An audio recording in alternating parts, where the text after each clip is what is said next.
Hey guys, GameMechanic here, and for some reason, I decided to bring you a Vorkath guide today. The method of killing Vorkath that I choose to use is the melee method. It's probably the most expensive setup. The maintenance costs of these things are so good. It's incredible. The only thing that really costs money is, the potions, and then the food I'm taking is literally just monkfish.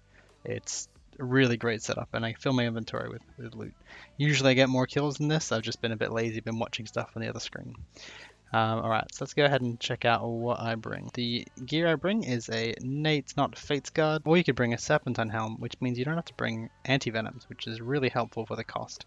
Then we've got a Bandos Chestplate, a Fighter Torso will work. Bandos Tassets, something like Torag's Legs will work. Fire Cape, you could bring an Artie Cape 4, but realistically, Fire Cape is the way to go. We've got a Dragon Warhammer. You can also bring a Bandos Godsword. However, the prices of the Bandos Godsword have been going up, so I'm not tempted to buy one at the moment. We also need a Blessing, so I take the Rada's Blessing. We've got a Dragon Hunter Lance. If you're going to do melee method, you need a Dragon Hunter Lance. If you can't afford a Dragon Hunter Lance, you're on range method. Then we've got Primordial Boots, we've got an Averni Defender, but obviously the Dragon Defender works too. We've got the Berserker Ring, we could bring a Ring of Suffering potentially. We've got Ferocious Gloves, we've got the Salve Amulet, EI, and the Slayer Staff. You could also bring Barrow's Gloves here. Something that's important to note about this gear is when you're wearing all of this, your mage attack is minus 60. And what this means is that you need to bring the Slayer Staff to get your magic bonus into the minus 48 territory, which will allow you to not splash on the spawn. This setup does not splash. From my testing, if you were to take Torag's Plate Legs and a Fighter Torso, it will splash every time. So let me grab a Fighter Torso here. Yes, if you take this with the Ferocious Gloves, you will splash every time. And I can go test that now if you like. We'll need a rune pouch with Lore, Dust, and Chaos runes. The Lore runes are for teleports. The Dust runes are for house teleports and to cast Crumble Undead. And the Chaos runes are to cast Crumble Undead. The method I'm using to get there is the Fremennik Sea Boots. However, there are a couple of other options. You could use Releka tablets redirected from the Nightmare Zone. You could also use a Lyre, which will teleport you to the Fremennik province. Another thing you could use is the Construction Cape, which will teleport you to the Fremennik province. And the last thing you could use is if you teleport to your house after each kill and you want to bank now, so you can come over here. You want to go to the Lunar Isle, so you can teleport to the Lunar Isle. After Dream Mentor, you can bank just here without getting kicked off the island. Then you come over here, bank with this person, and they'll kick you off the island. However, because I've done all the diaries, they will not kick me off the island, sadly. But these boys here are clearly doing Vorkath at the moment, so I assume that they're using that method where they get kicked off the island. So if I watch this, you'll notice this person will now disappear. See, they're gone, and this person will also disappear. And they're gone. And if I teleport to the Fremennik with the Fremennik Sea Boots, they'll appear just here. Yeah. So that was their way. That was the method of teleporting from the bank to Vorkath. Costs 100k if you die and you get your items back.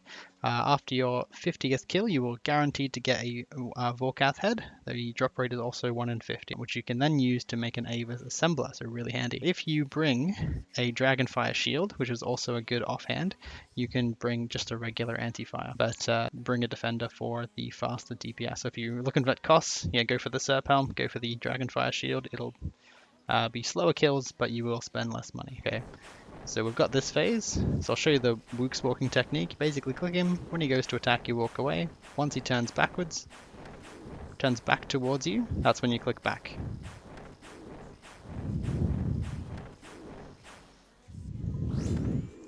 It's important to have your quick prayers on here so you can turn them off in the phases where you don't need prayer. This should cost me 100k doing this. Alright. So if he does that and then I cast... What? I'm just gonna get out of here. Can't reach that. Okay.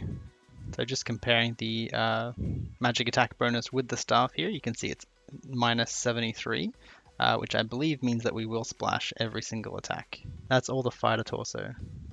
So the Bandos Chestplate there has a plus 25 magic attack bonus. So if you just switch out your torso for a chestplate, you'll be all right. If you just bring Barrow's Gloves, you're sorted, because that'll fix the problem. But if you bring Ferocious Gloves with this setup, you will not be able to cast Crumble Undead.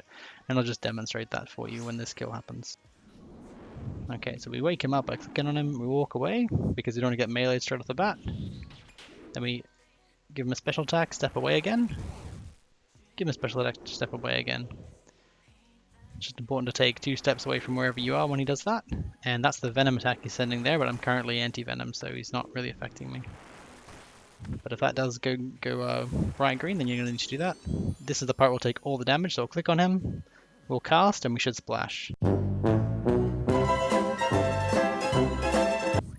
Okay, we didn't splash. Everything I know is wrong. Perhaps we will splash the next time.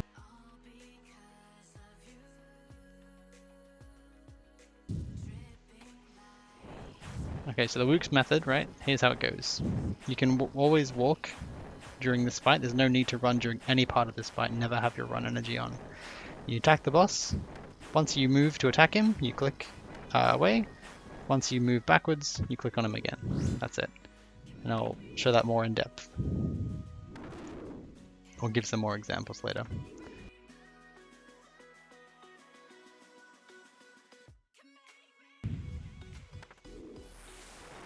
Alright, we'll see if we splash this time. That's a splash right there. So when you splash, you'll take lots of damage, so it's important not to splash. Another thing about this boss is that its max hit with ranged and melee, I believe, as well, is about 32. So you can camp at about 33 HP or above and be just fine. One tip when you're waiting for his acid attack is just be ready at all times to move 1 square away from where you're currently standing. And that will, a lot of the time, avoid that little 5 damage tick you get that heals him as well. So during the acid phase, he will in fact be healing himself.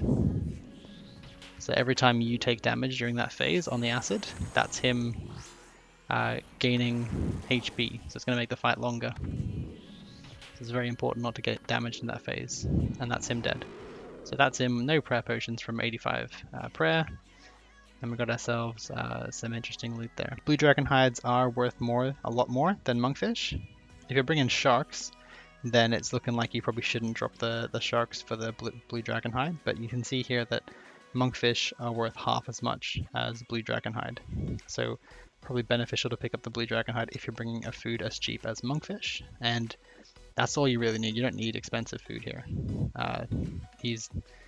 He's really wimpy, and you can make your food last so much longer and be so much more useful to you just by eating whenever he would hit and kill you. So if you're on less than 32 HP, every time you see a range hit, you eat, or every time you think he's going to melee hit you or he has the opportunity to melee hit you, you will eat.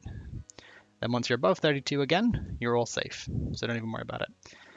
Okay, so I'm going to go ahead and teleport out and we're going to get some kills in here, just recorded for the record.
Okay, yeah, so that was my Vorcast guide. Hopefully that helped you sort of get the idea of how to do a melee method. Well, that's me done for this video.